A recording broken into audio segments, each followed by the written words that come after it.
Muy buenas noches, mi nombre es Alexis Rojas. Vengo a sustentar el anteproyecto de aula para la Universidad Nacional Abierta y a Distancia en su curso de Práctica Pedagógica 1, proyecto llamado Aprender a filosofar dialogando a través del desarrollo de la lectoescritura crítica argumentativa con los estudiantes de la jornada nocturna de la institución educativa Remedio Solano. Este proyecto se basa en unas necesidades que hemos visto en los estudiantes desde el inicio de la práctica pedagógica. Resulta que en los primeros días, cuando propuse la metodología de taller al docente del aula y empezamos a trabajar en ella, nos dimos cuenta de que los estudiantes tenían varios problemas serios de comprensión de lectura, que no se limitaban solamente a la comprensión de la misma, sino que iba más allá, pues los estudiantes muchas veces no reconocían palabras o conceptos e incluso se les dificultaba la relación entre dos conceptos. Entonces vimos aquí una gran limitación, porque en la enseñanza de la filosofía o en la filosofía como método para poder lograr un pensamiento crítico, la lectura es muy importante y sobre todo la lectura crítica. Por esto este proyecto se basa fundamentalmente en elaborar herramientas que permitan a los estudiantes desarrollar procesos de lectura crítica que puedan ayudarles a desarrollar un pensamiento crítico. La idea de la filosofía en el aula no es la de crear en los estudiantes filósofos o que sean conocedores de la filosofía de manera profunda, sino que más bien lo que buscamos es que los estudiantes vean la filosofía como una metodología para pensar críticamente. Muchos me escucharán y dirán que estoy rebajando el papel de la filosofía en el pensamiento y en las ramas del saber. Sin embargo, creo que es necesario salir del tabú de que usar la filosofía como un método, como una herramienta, le quita el prestigio a la misma, cosa que no es cierta.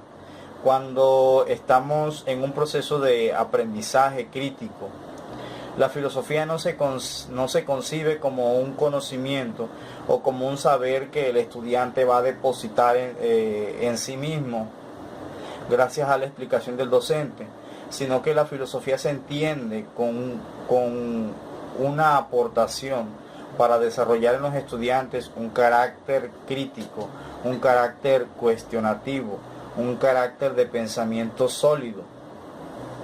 ¿Qué se busca con este proyecto?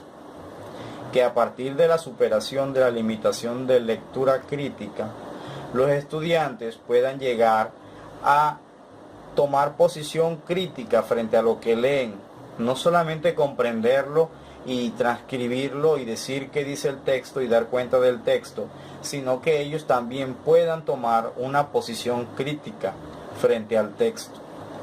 Por eso este proyecto, se basa fundamentalmente en la metodología del taller de lectura. ¿Cómo se aprende a leer críticamente? Leyendo críticamente.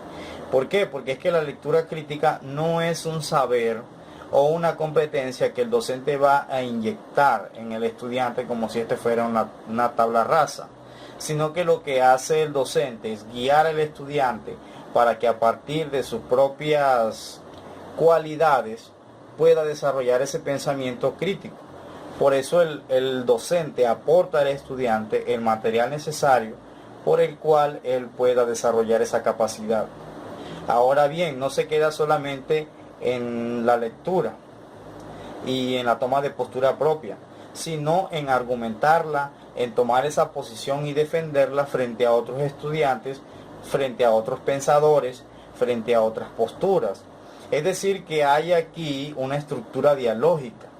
Entonces tenemos tres pilares fundamentales en este proyecto: la lectura crítica, el pensamiento crítico y la argumentación crítica con una toma de postura frente a lo que se lee, frente a la realidad y frente a lo que los otros interpretan de la realidad y del texto mismo. Muchas gracias. Bueno, la filosofía tradicionalmente o históricamente tiene un enlace profundo a la conexión del ser humano y en la pregunta con el cosmos. Es decir, de que el ser humano siempre comienza a preguntarse el porqué de las cosas. Entonces, la filosofía, entendida como un amor a la sabiduría, es decir, se puede entender como una búsqueda constante de ese amor a la sabiduría, como una búsqueda permanente de la verdad, es decir, una cuestión permanente del porqué de todas las cosas. Ahora bien, no se limita solamente al plano cosmológico, como siempre lo hemos visto. Nos preguntamos el porqué de la realidad, el porqué del universo, el porqué del mundo, pero muy poco nos preguntamos por el porqué de la política, el porqué de la sociedad, el porqué de mi propia existencia. También lo olvidamos en la pregunta filosófica, en la pregunta fundamental, que es el porqué de las cosas. La filosofía siempre cuestiona todo. La filosofía no se queda anclada en verdades o se queda anclada en doctrinas dogmáticas.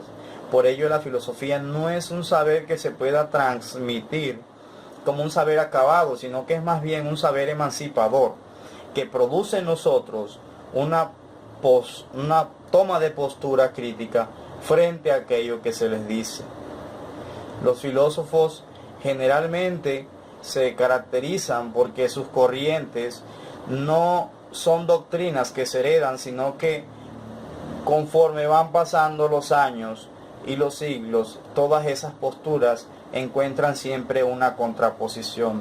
Es decir, de que la filosofía se puede entender como una disciplina dialéctica, una disciplina del pensamiento, en donde el pensador siempre está llamado a cuestionarse a sí mismo, incluso a cuestionar aquello que dice y a reevaluar sus posturas. Por ello no se puede entender la filosofía como un saber acabado, como las ciencias exactas que se debe transmitir, sino que más bien es un saber que emancipa nuestro pensamiento, es decir, lo libera de los anclajes, no permite que nos anclemos o nos arraiguemos en posturas dogmáticas. Entonces, el enfoque pedagógico de este proyecto es un diálogo crítico constructivista. ¿Qué quiere decir? Que en este diálogo no solamente se debaten ideas, sino que se construye conocimiento, se construye nuevas formas de ver el mundo. Pero esas nuevas formas de ver el mundo y ese conocimiento que se construye no es eterno, no es irrefutable, sino que siempre deja abierta la pregunta. No es por eso una ciencia en la cual se dan resultados, se dan teorías que se puedan verificar o que se puedan comprobar y que se vuelvan universales, sino que más bien se dan formas de interpretar el mundo, formas de interpretar los hechos, que pueden ser comunitarios, individuales o en la interacción con otros. Por eso la enseñanza de la filosofía en este proyecto se enfoca más en emancipar al estudiante, en poderlo guiar hacia una forma de pensar libre y críticamente su realidad contextual. Muchas gracias.